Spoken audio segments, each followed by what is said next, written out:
mardi 24 décembre 2012. Madame, Monsieur, vous suivez Nyota Télévision.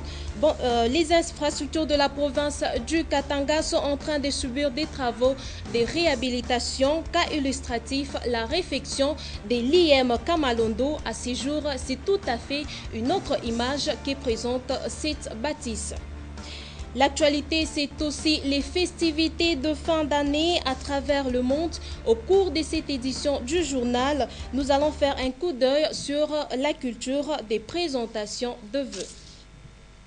Madame, Monsieur, bonjour. Comment s'apprête le Louchois en cette fin d'année de présenter le vœu aux amis et proches?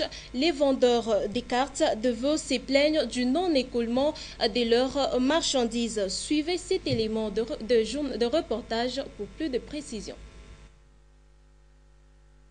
Le téléphone portable est venu faciliter beaucoup de choses dans la transmission des messages de vœux pour les festivités de fin d'année. Des SMS préconçus circulent dans les portables de tout le monde au point de faire oublier à une certaine mesure la culture des cartes de vœux. Il s'avère en effet que les messages téléphoniques sont fréquents dans un cadre purement familier, mais pour des personnes envers qui on a de l'estime, la carte de vœux garde encore toute sa valeur. Voilà pourquoi des institutions publiques, des entreprises et autres impriment chaque année des cartes de vœux à donner aux différents partenaires.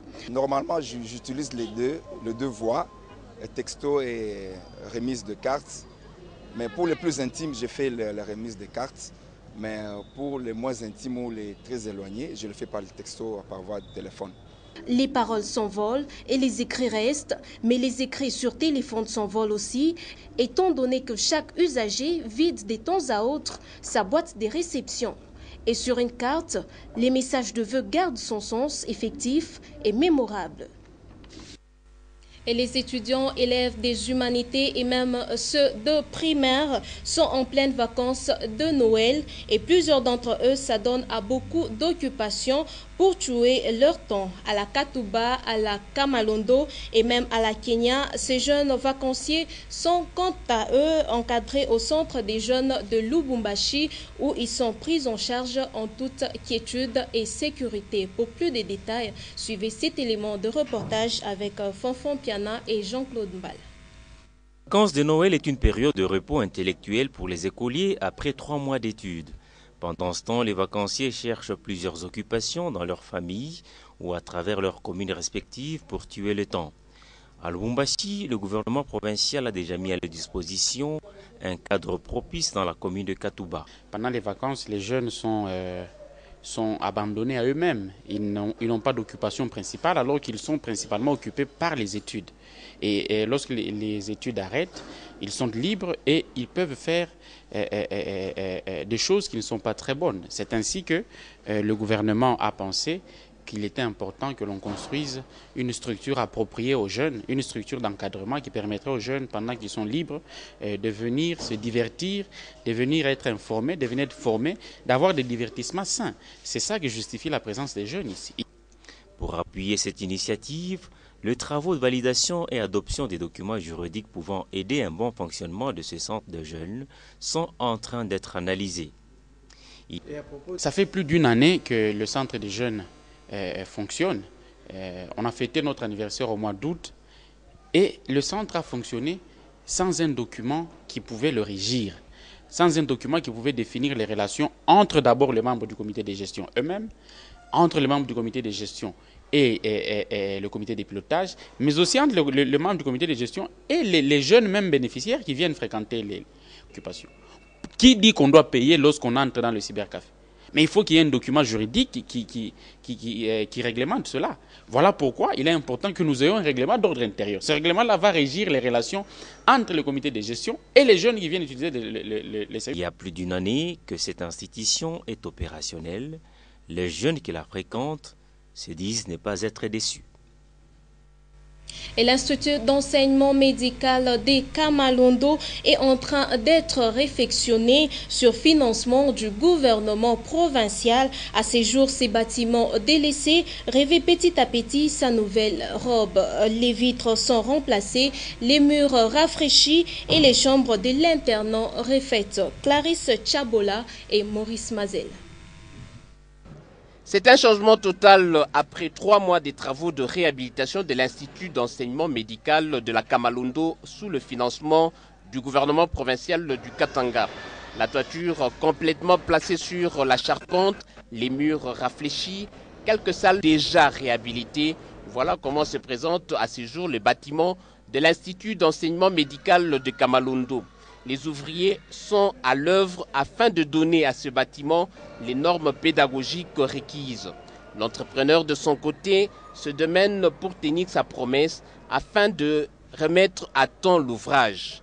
Le corps enseignant de l'Institut s'est dit déjà satisfait des travaux qui se poursuivent sans désemparer malgré la saison de pluie.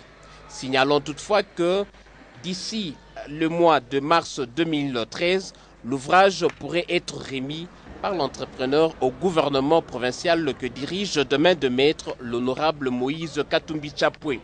Dans ces conditions, les jeunes élèves de l'Institut d'enseignement médical pourront alors apprendre dans les meilleures conditions didactiques.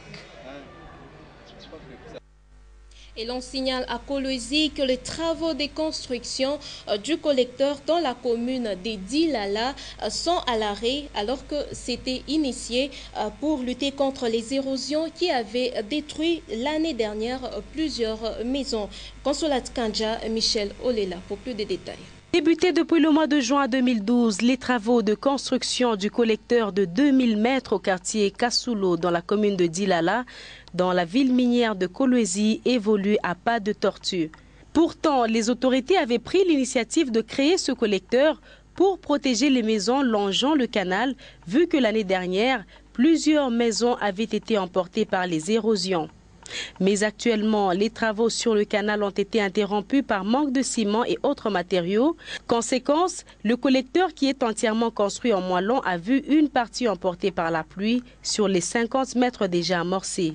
La population lance un cri d'alarme et demande à ce que l'on donne ce contrat à une société plus expérimentée. Mais sasa ebe inatosha kontra bakabure bale bantu abajulikane abayenga kafwashi bananza kuanzia hapo kuyenga batu tafutie ko bale bantu wanezi kuyenga bale be capable ya kuyenga bintu njoo ile tukunalia mtu mwangia budongo tena batupa makuta au batufanja batumwangia budongo kumuinchi yetu na mayibu batumwangie kumtulale kumzudi.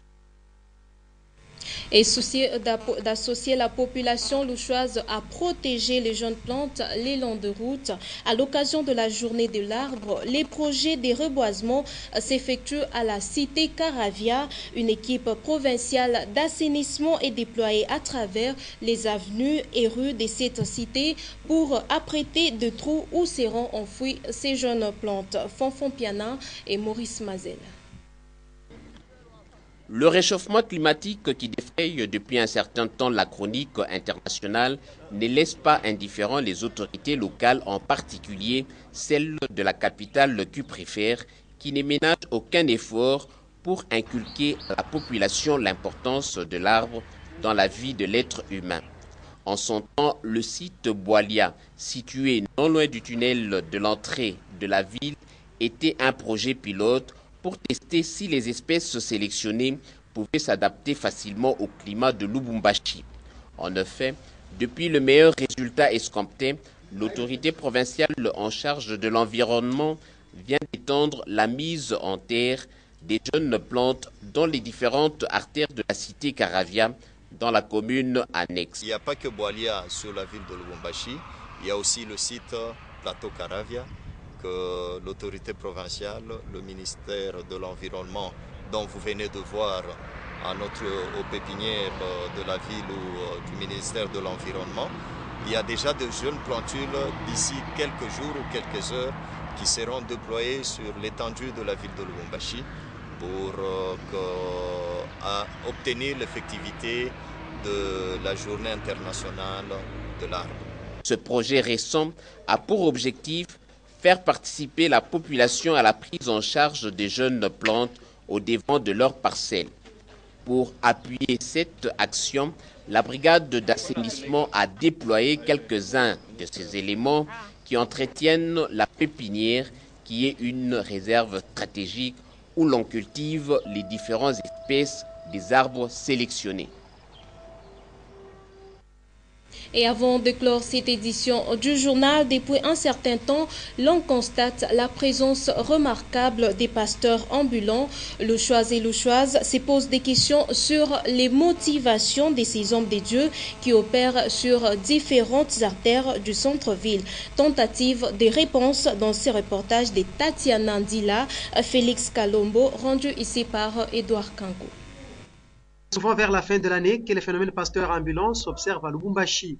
Ces hommes de Dieu ciblent les endroits stratégiques de la ville pour prêcher la bonne nouvelle. Et beaucoup de louchois sont ceux qui s'arrêtent pour sacrifier un peu de leur temps à écouter la parole. L'un d'entre ces hommes de Dieu a tenté de justifier sa présence au centre-ville. La Bible nous avait dit allez partout. Si on veut maintenant, étant que les êtres humains associent l'intelligence de notre État et la Bible, ça va un peu compliqué par rapport à quoi si on le fait comme ça, parce que vous pouvez demander l'autorisation, là c'est normal, ça ne dérange pas, mais à demander l'autorisation, il y a plusieurs des procédures. Ce n'est pas que si on le fait comme ça, on n'a pas demandé l'autorisation. Il y avait des procédures qui s'étaient déjà commencées pour prendre l'autorisation, mais les procédures là, ça a pris vraiment beaucoup de temps.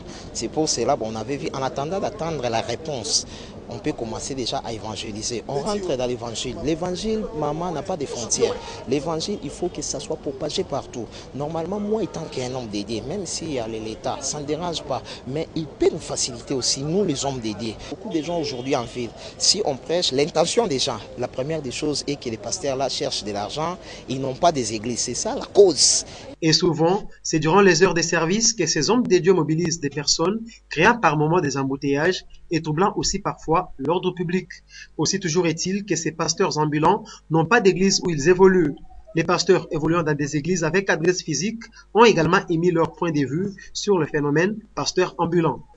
Lorsque l'évangile qui est prêché est quand même prêché, obéissez à l'évangile. Parce qu'il y en a qui prêchent Christ par souci de contestation.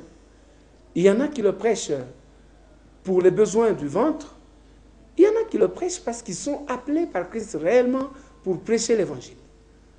De toutes les manières, comme dit la Bible, Christ est quand même prêché. À noter qu'après ces prédications en plein air, s'ensuit toujours un moment d'offrande, comme cela s'est fait dans les églises.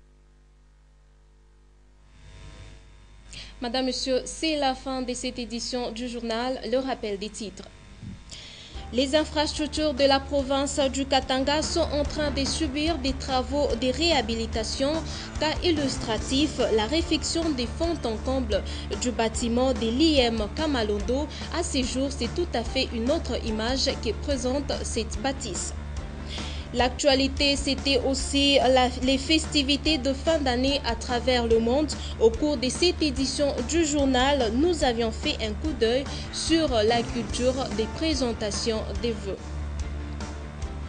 Madame, Monsieur, merci de nous avoir suivis. Je vous retrouve tout à l'heure à 13h pour une nouvelle session d'information. D'ici là, portez-vous bien.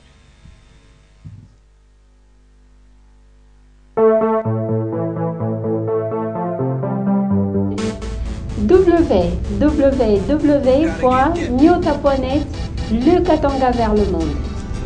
Nyota.net, une autre face d'information. Nyota.net, une autre source d'information en ligne.